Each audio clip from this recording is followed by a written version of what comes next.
कहते हैं ना, नदी किनारे रूखड़ा जब तब होए विनाश। वही हुआ है खालिस्तानी लीडर के साथ। कारगिल वाली घटना को दोहरा दिया है पाकिस्तान ने, और पाकिस्तान ने एक बहुत बड़ा सबक दे दिया है खालिस्तानियों को। वैसे जानेंगे पाकिस्तान ने क्या किया है। तो वहीं दूसरी तरफ भारत, इजराइल और अमेरिका ने चीन के बड़े प्लान को फेल कर दिया है। जानेंगे जियोपॉलिटिक्स में क्या कुछ चल रहा है। आइए जानते हैं इन खबरों को विस्तार से। आज से 12 साल पहले मार्च 2011 में भारत ने पाकिस्तान को बुलाया टेबल पर बातचीत करने के लिए। सचिव स्तर की बातचीत हो रही थी, होम मिनिस्ट्री से लोग आए थे और इस टेबल पर बैठक हुई। बैठक के समय भारत ने एक लिस्ट पाकिस्तान को दिया और कहा कि ये 50 अपराधी हैं जो भारत से भागकर पाकिस्तान चले गए हैं और जहां सरकार इन्हें बचा रही है, यानी पाकिस्तान की सरकार। भारत ने कहा कि इन्हें हमें वापस लौटा दो, और जिन 50 लोगों की लिस्ट पाकिस्तान को सौंपी थी उनमें से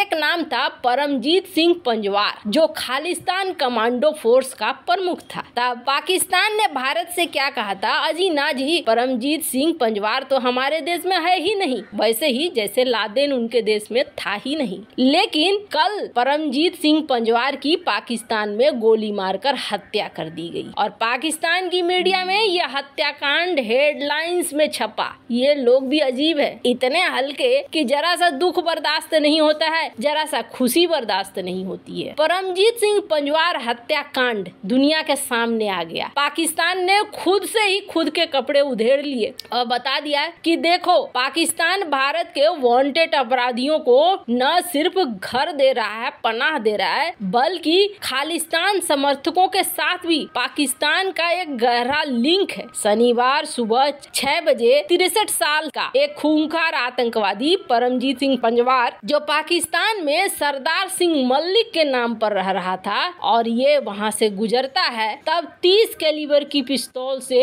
उस वक्त गोली मारी गई जब अपने सुरक्षा कर्मियों के साथ जौहर टाउन में किसी काम से बाहर निकलता है। पाकिस्तानी मीडिया में घायल बंदूकधारियों का कोई जिक्र नहीं है। क्यों? क्योंकि इससे पता चल जाएगा ना कि एक खालिस्तानी आतंकी को सुरक्षा गार्ड दिया हुआ था पाकिस्तान ने उससे बचाने के लिए। लेकिन अब यही खालिस्तानी आतंकी, जिसे पाकिस्तानी मीडिया सरदार सिंह मलिक का नाम देती है, उसके बेटों ने पाकिस्तान से वीजा मांगा और कहा कि भैया, जिसे आप सरदार सिंह मलिक बता रहे हो, असल में वो परमजीत सिंह पंजवार हैं, हमारे पप्पा हैं, हमें जाने दो, भारत का मोस्ट वांटेड है। जर्मनी में रहने वाले परमजीत सिंह पंजवार के बेटों को पाकिस्तान ने वीजा देने से इनकार कर दिया। वहीं हिंदुस्तान टाइम्स की रिपोर्ट है कि इस खालिस्तानी आतंकवादी के मौत के मौके पर संगरूर के सांसद सिमरनजीत सिंह मान के कहने पर पंजाब के तरन तारण में उसके पंजवार गांव में धार्मिक समारोह आयोजित करने की तैयारी की जा रही है। लाहौर में खालिस्तानी आतंकवादी पंजवार की हत्या ने पाकिस्तान के झूठ को दुनिया के सामने ला दिया है। हालांकि पाकिस्तान में 1993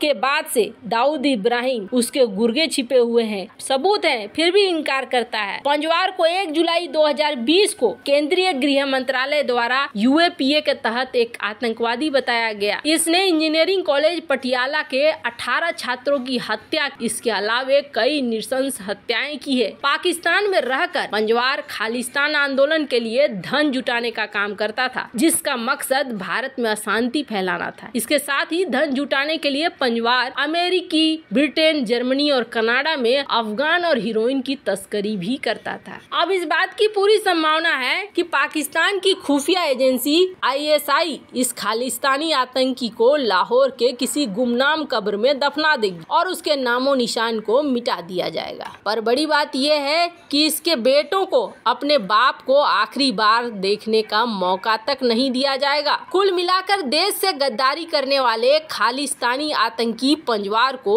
अनाथों जैसा दफना दिया जाएगा। उसके कब्र के पास उसके बेटों को भी फटकने नहीं दिया जाएगा। ये वही देश है जिसने कारगिल में अपने सैनिकों का शव लेने से मना कर दिया था, क्योंकि दुनिया मान जाएगी कि यही देश है जो सब चीजों का संरक्षण देता है। खैर, ये तो होना ही था। जहाँ एक तरफ ये सब कुछ हो रहा है, तो वहीं दूसरी तरफ हाल के दिनों में बहुत बड़े बड़े बदलाव देखने को मिल रहे हैं, खास तौर पर मिडिल एशिया में। एशिया में ये देखने को मिला है है कि 18 महीने में ऐसे बदलाव हुए हैं कि चाइना यहाँ बड़ी आसानी से घुस गया। चाइना ने सऊदी अरब और ईरान के बीच दोस्ती करा दी और न सिर्फ इतना हो रहा है बल्कि सीरिया को वापस से सऊदी अरब के साथ मिलवा भी रहा है चाइना। कुल मिलाकर कहें तो यहाँ पर सब शांति शांति होने लगा, लेकिन ये शांति बड़ी भयानक शांति है। इसके लिए भारत को तैयार होने की जरूरत है, इसलिए क्योंकि सऊदी अरब में चाइना का प्रभाव बढ़ने लगा और मध्य एशिया में चाइना का प्रभाव बढ़ना ये बिल्कुल भी सही नहीं है। अमेरिका के लिए भी ये सबसे बड़ी मुसीबत है, पर क्या करें, अमेरिका ने खुद ये मुसीबत बुलाई है। बाइडेन के नेतृत्व में ये मुसीबत बुलाई गई, पर क्या अब चीजों को ठीक किया जा सकता है? अब चीजों को ठीक करने के लिए आगे बढ़ाए हैं अमेरिका, इजराइल और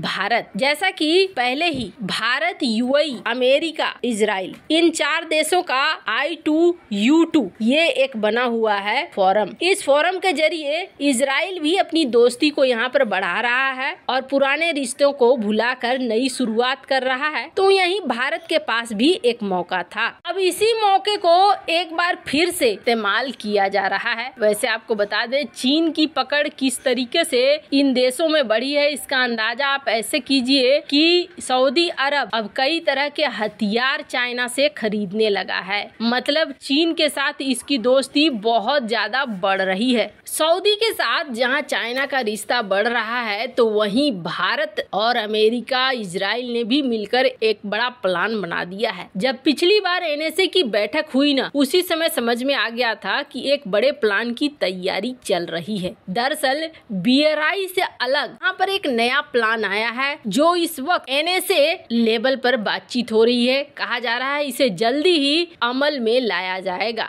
यहाँ पर भारत की बनाई ट्रेन दौड़ सकती है। कहा जा रहा है एक रेलवे नेटवर्क के निर्माण के लिए बात चल रही है। जैसा कि BRI है, उसी तरीके का एक बुनियादी ढांचा परियोजना बनाने की बात हो रही है, जिसमें इन देशों के अंदर रेलवे लाइन बिछाया जाएगा जो व्यापार करने में मददगार हो। I2U2 फोरम में इस बातचीत को 18 महीने से किया जा रहा है और कहा जा रहा है कि जल्द ही ये ढांचा तैयार हो जाएगा। आपको बता दें अरब देशों को, पूरे अरब देशों को जोड़ने की बात हो रही है और बंदरगाह के माध्यम से भारत से जुड़ेगा। यानी अरब देश सड़कों से और फिर भारत के बंदरगाहों से जुड़ेंगे। ये एक बड़ा प्लान है। अगर ये सारा कुछ सफल रह जाता है तो समझ लीजिए कि सऊदी अरब, यूएई में भारत की बनी हुई ट्रेनें दौड़ने लगेंगी। चाइना के प्रभाव को कम करने के लिए अब चारों देश वापस आ रहे हैं। वैसे आपको क्या लगता है, भारत बिल्कुल सही दिशा में चल रहा है या नहीं? कमेंट कर अपनी राय जरूर बताएं। जल्द मिलते हैं अगले वीडियो में नई खबर के साथ।